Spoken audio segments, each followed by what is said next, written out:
So guys, welcome back to the channel Cat Comrade. In today's video, you're going to learn about how to refresh in AutoCAD. So it is very simple. There is a command of regen right over here. As you can see, if you type the shortcut for the command, it is RE. The whole command's name is regen.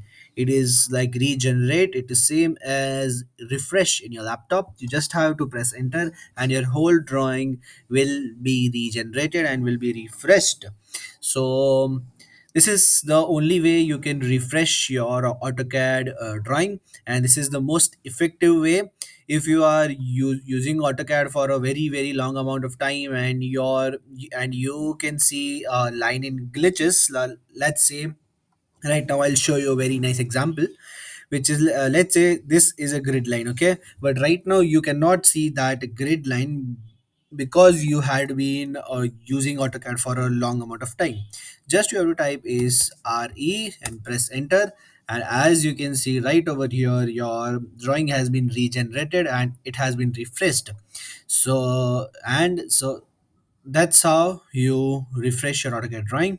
So that was it for the video. If you liked it, then share it with someone who may need it, and tell me down in the comments that how did you find this uh, hack helpful in your AutoCAD journey. So that was it for the video. Thank you.